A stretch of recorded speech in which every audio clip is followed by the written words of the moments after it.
جو لوگ یہ الزام لگا رہے ہیں کہ ایسی بات اللہ کر نہیں سکتا اور اس طرح کا ہے، اور ترجموں سے ثابت بھی کرتے ہیں، تو اس پر آپ غور و فکر کریں اور اللہ کی پناہ چاہیں، اللہ کی آیتوں کو اچھی طرح سوچے سمجھے کہ واقعی یہ اللہ کی بات ہے یا یہ مترجم نے اللہ پر الزام تراشی کر رکھی ہے۔ اور ایسا کس لیے کہ انہ سمیع علیم، بے شک وہ علم سے سننے والا ہے، اللہ تو علم کا سننے والا ہے، اس کی بات ہی علمی یا غیر علمی بات ہی نہیں ہے جہاں کوئی اس طرح باتوں کے ذریعے اس کی چبھن پیدا کر دی جائے، اسے ابھارا جائے، اسے سرکشی کی طرف راغب کیا جائے، ایسا ہو نہیں سکتا۔ اس کے بعد اگلی آیت ہے کہ ان الذین اتقوا، بے شک جو لوگ پابند ہو جاتے ہیں، جو لوگ اللہ کے قوانین کی پابندی اختیار کر لیتے ہیں، یعنی جو لوگ متقی بن جاتے ہیں، تقوی اختیار کر لیتے ہیں، کب اذا مسہم، جب انہیں داخل ہو کر حاصل ہوتا ہے، طائف من الشیطان، طائف کہتے ہیں ایک گروہ ہے، من الشیطان یعنی خاص سرکشوں میں سے، تذکروا، تم یاد دہانی لو، فاذا هم مبصرون، پس جب وہ بصیرت والے ہوتے ہیں، جن میں بصیرت جمع ہوتی ہے، یہ دیکھنے کی بات نہیں ہو رہی ہے، بصیرت کی بات ہو رہی ہے۔ تو یہاں جو بات ہے کہ جو لوگ اللہ کی پابندی اختیار کرنا چاہتے ہیں، جو اللہ سے بچنے والے بننا چاہتے ہیں، جو اللہ سے ڈرنے والے ہوتے ہیں، اگر انہیں کوئی ایک سرکشوں میں سے کوئی گروہ ہے، وہ انہیں داخل ہو کر فائدہ حاصل بھی کرتا ہے، مس چھونے کو نہیں کہتے ہیں، مس کا مطلب کسی چیز میں داخل ہو کر فائدہ حاصل کرنا، تو جہاں پہ قرآن میں لفظ مس آیا ہے تو وہ داخل ہو کر فائدہ حاصل کرنے کے لیے آیا ہے۔ تو جب سرکشوں میں سے کوئی ایک گروہ ہے اور وہ ایسی باتیں لے کر آتا ہے کہ آدمی سوچنے کے قابل نہیں رہتا اور وہ اللہ اور قرآن کے خلاف ہو جاتا ہے، تو جو لوگ اللہ کے پابند رہنے والے ہیں وہ کیا کرتے ہیں، تذکر، وہ تم سے یاد دہانی لیتے ہیں، خود نہیں سمجھ پا رہے تو جو سمجھدار ہے اس سے پوچھتے ہیں کہ کیا واقعی اللہ کی بات ہے، اور پھر وہ اس سے بصیرت لیتے ہیں، پھر وہ اس سے بصیرت والے بن جاتے ہیں، یعنی پھر وہ فیصلہ کرنے کا قابل ہوتے ہیں کہ واقعی یہ ہم اللہ پر الزام تراشی کر رہے ہیں یا اللہ کی ایسی بے بنیاد باتیں ہیں۔ تو اس کے بعد اگلی آیت ہے وَإِخْوَانُهُمْ يَمُدُّونَهُمْ فِي الْغَيِّ ثُمَّ لَا يُقْصِرُونَ، اور ان کے ہم مقصد، اخوت کہتے ہیں مقصد کو، تو وَإِخْوَانُهُمْ، اور جو ان کے ہم مقصد ہیں، یمدونہم، وہ انہیں مدد دیتے ہیں، فی الغی، کس میں، غی میں، طغیانی میں، خاص طغیانی میں، ثم لا یقصرون، پھر وہ اسے مختصر نہیں کرتے ہیں۔ تو جو سرکش لوگ ہوتے ہیں اور جو سرکشوں کا گروہ ہوتا ہے وہ کیا کرتا ہے، وہ اپنے ہم مقصدیت کے لیے جو لوگ اس طرح کی سرکشی اختیار کرتے ہیں ان کے مددگار بن جاتے ہیں، انہیں مدد فراہم کرتے ہیں تاکہ وہ طغیانی میں اور بڑھ جائیں، اور وہ اسے مختصر نہیں کرتے ہیں، اسے وہ روکتے نہیں، اسے کم نہیں کرتے ہیں، بڑھاوا دیتے رہتے ہیں، مزید آگے بڑھاتے رہتے ہیں کہ کس طرح لوگوں کو قرآن سے، اللہ سے دور کیا جائے۔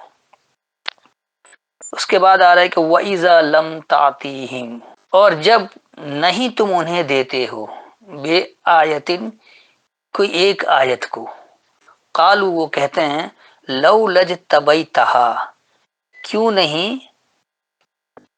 تم نے اسے منتخب کر لیا، قل، کہو، انما، بے شک جو، اتبع، میں اتباع کرتا ہوں، ما یوہا، جو حکم کیا گیا الیہ، میری طرف، من ربی، میرے رب سے، ھذا بصائر من ربکم، یہ بصیرت ہے تمہارے رب سے، وہدی ورحمۃ لقوم یؤمنون، اور ہدایت اور رحمت ہے ماننے والی قوم کے لیے۔ تو یہاں اللہ بتا رہا ہے کہ جب تم کوئی آیت ان لوگوں کو نہیں دیتے ہو، اب کوئی آتا ہے کہ جی ہم نماز پڑھنا چاہتے ہیں، دیکھیے قرآن میں لکھا ہے نماز پڑھو، تو بھائی اقیم الصلاۃ کا اگر آپ نے نماز پڑھو ترجمہ کر دیا تو کیا آپ کے لکھ دینے سے صحیح ہو جائے گا؟ غور تو کریں، جب واقیم الوزن آتا ہے، واقیم الدین آتا ہے، واقیم الدین آتا ہے، تو کیا دین پڑھتے ہیں یا وزن پڑھ رہے ہوتے ہیں؟ ہرگز نہیں پڑھ رہے ہوتے۔ تو اقیم الصلاۃ میں آپ کیوں نماز پڑھنا کر دیتے ہیں؟ تو وہ تم سے آیت کو مانگتے ہیں، کوئی ایک آیت کو، اور تم ان کو آیت کو نہیں دیتے ہو کیونکہ یہ آیت ہے ہی نہیں نماز پڑھنے کی۔ تو پھر وہ لوگ کیا کہتے ہیں کہ تم نے منتخب کر لیا اس کو، کیوں نہیں تم نے اسے منتخب کر لیا؟ یہ ساری دنیا کر رہی ہے تو تم اسے کیوں نہیں منتخب کر رہے ہو؟ تو اس کا جواب کیا ہوتا ہے، جو اللہ کے ماننے والے ہوتے ہیں، جو اللہ کی بات بتا رہے ہیں، جو خالص اللہ کے کلام کو غیر اللہ کے کلام کی شرک کے بغیر سمجھتے ہیں اور اسی بات کو آگے پہنچاتے ہیں، وہ کہتے ہیں کہ بے شک جو میں اتباع کرتا ہوں صرف جو میرے رب سے میری طرف حکم کیا گیا ہے۔ اور ایسا کیوں کرتے ہیں؟ کیونکہ یہ میرے رب سے بصیرت ہے، رب کی بصیرت تو مجھے آیتوں سے ملتی ہے،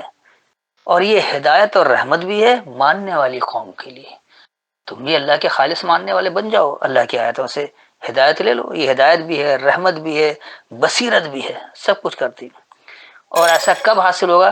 اگلی آیت میں اس کی وضاحت کر رہا ہے کہ وَإِذَا قُرِئَ الْقُرْآنُ، اور جب پڑھا جائے القرآن، فَاسْتَمِعُوا، پس تم سنو، لہو، اس کے لیے، وَأَنصِتُوا، اور خاموش رہو، لَعَلَّكُمْ تُرْحَمُونَ، تاکہ تم پر رحم کیا جائے۔ تو کیا ہے کہ جب بھی قرآن پڑھا جائے تو ایک تو آپ کو خاموش رہنا ہے اور سننا ہے، یعنی خاموشی سے سننا ہے، آپ کو سننا ہے اس کے لیے، اور خاموشی اختیار کرنی ہے تاکہ رحم کیا جائے۔ کیونکہ جب آپ خاموشی سے سنیں گے، سوچیں گے، سمجھیں گے، پھر بات سمجھ میں آئے گی، اور جب سمجھ میں آئے گی آپ اس پر عمل کریں گے تو نتیجہ آپ کو اللہ کا رحم حاصل ہو جائے گا، نہیں اللہ تو آپ پر رحم کرے گا۔ اس کے بعد اگلی آیت ہے کہ وَاذْكُرْ رَبَّكَ فِي نَفْسِكَ، اور یاد دہانی لو اپنے رب کی اپنی سوچ میں، اپنی نفسیات میں۔ کس طرح؟ تضرعاً، عاجزی کے ساتھ۔ ذرا جو ہے وہ عاجزی کو کہا جاتا ہے، اور یہ عاجزی کیسی ہو؟ وخیفتاً، یعنی تم ایک خوف رکھو، ایک ڈر رکھو، اور یہ ڈر کیسا ہو، یہ خوف کس طرح کا ہو؟ ودون الجہر من القول، علاوہ خاص بلند باتوں سے، بالغدو والآصال، صبح کو اور شام کو، ولا تکن من الغافلین، اور تم نہیں ہو جاؤ غافل رہنے والوں میں سے۔ تو یہ اللہ بات بتا رہا ہے کہ ایک تو جب قرآن پڑھا جائے تو خاموشی سے سننا ہے، اچھی طرح سے سننا ہے، خاموش رہنا ہے تاکہ اس کو سمجھ سکیں۔ اور ایسا کیسے ہوگا کہ آپ یاد دہانی لیں گے اپنے رب کی یاد دہانی رب کی کتاب میں موجود ہے، تو اس رب کی یاد دہانی کو اپنی نفسیات میں آپ لیں، اپنی سوچوں میں لیں، بڑی عاجزی کے ساتھ، اور یہ عاجزی ایسی ہو کہ آپ کو ایک خوف ہو، ایک ڈر ہو، علاوہ ان خاص باتوں سے جو بہت نمایاں ہے، جہر ہے، یعنی واضح ہے، بلند ہے، تیز ہے، معاشرے میں جو تیز چل رہا ہے، تو اس تیزی کے علاوہ وہ بات ہے جس کو آپ اللہ کی بات کو، آپ اللہ کی یاد دہانی کو سمجھیں کہ معاشرے کی تیزی والی بات نہیں ہے، پورا معاشرہ دنیا کہہ رہی نماز پڑھو نماز پڑھو، آپ کو اس جہر کے علاوہ سوچنا ہے۔ یہ جو جہر من القول ہے، بڑی بلند آواز ہے کہ نماز پڑھو نماز پڑھو، ہر ایک کوئی کہتا ہے، جہاں کوئی بات ہو اللہ کی تو فوراً کہتا ہے نماز پڑھتے ہو 5 وقت، نماز پڑھو، اللہ کا حکم ہی نہیں ہے، اور اس دھڑلے کے ساتھ جھوٹ اللہ پر گھڑتے ہیں کہ اللہ نے کہا 5 وقت نماز پڑھنے۔ تو یہ جو خاص نمایاں بات ہے، جو نمایاں ہے باتوں میں سے، اس کے علاوہ آپ کو سوچنا ہے، آپ کو خالص اللہ کی بات لینی ہے، اور کس طرح لینا ہے؟ بالغدو والآصال، صبح کو اور شام کو، کیونکہ یہ 2 وقت صلات ہے، ان دونوں وقت صلات میں، چاہے صبح کی صلات ہو یا شام کی صلات ہو، تو آپ کو القول کو، یعنی خاص بات کو سمجھنا ہے کہ اللہ کی بات ہے یا اس کے علاوہ نمایاں باتیں ہیں جو معاشرے میں نمایاں موجود ہیں۔ اور ایسا کس لیے کرنا ہے کہ ولا تکن من الغافلین، اور تم غافلوں میں سے نہیں ہو جانا۔ اس کے بعد پھر اللہ کیا کرے کہ ان الذین عند ربک، بے شک جو لوگ اپنے رب کے پاس، اپنے رب کے نزدیک، لا یستکبرون، نہیں وہ بڑائی کیا کرتے ہیں، ان عبادت ہی، اس کی تابعداری کے بارے میں،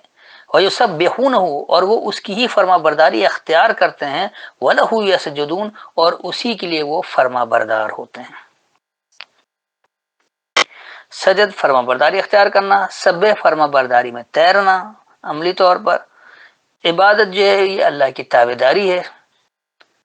تو یہ ساری باتیں کہ یہ کون لوگ کرتے ہیں کہ بے شک جو لوگ اپنے رب کے نزدیک بڑائی نہیں کیا کرتے اس کی تابعداری کے بارے میں، اللہ نے کہا ہمیشہ سچ بولو، وہ سچ بولتے ہیں، اس کے بارے میں بڑائی نہیں کرتے کہ میں بڑا سچا ہوں اس لیے میں اچھا ہوں، نہیں، وہ اللہ کا حکم سمجھ کر رہے ہیں، اس پر وہ بڑائی نہیں کرتے ہیں کہ میں بڑا ہوں،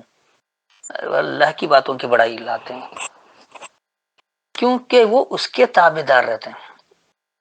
یہ تابعداری، عبادت کیا ہے؟ عبادت دراصل اللہ کے ہر حکم کی تعمیل کرنا۔ اللہ کا حکم کیا ہے؟ آپ قرآن کو سمجھ لیں کہ قرآن سب سے پہلے کردار سازی کرتا ہے انفرادی طور پر،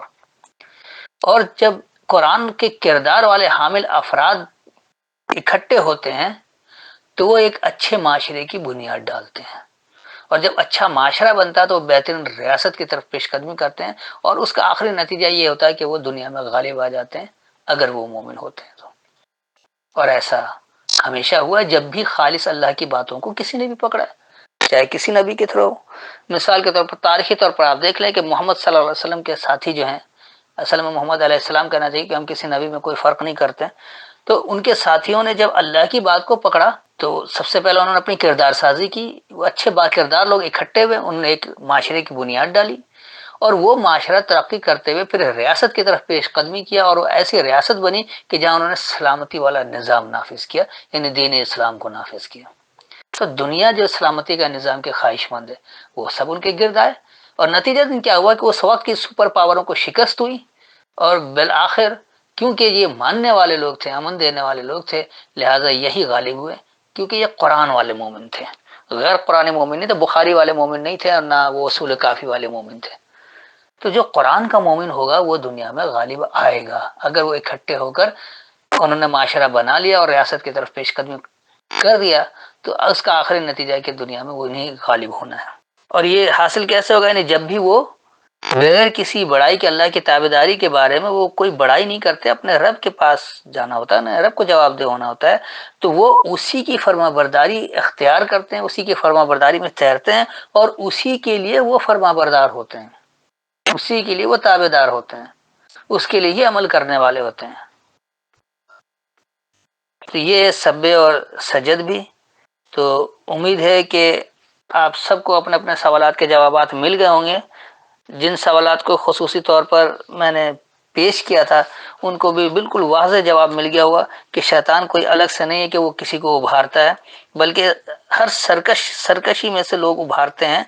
اور یہ ابھار ہے تو جب بھی ایسا ہو تو اللہ کی پناہ چاہنا ہوتا ہے۔ اور یہ پناہ کیوں چاہیے؟ کہ بے شک اللہ جو ہے وہ علم سے سننے والا ہے۔ اور جو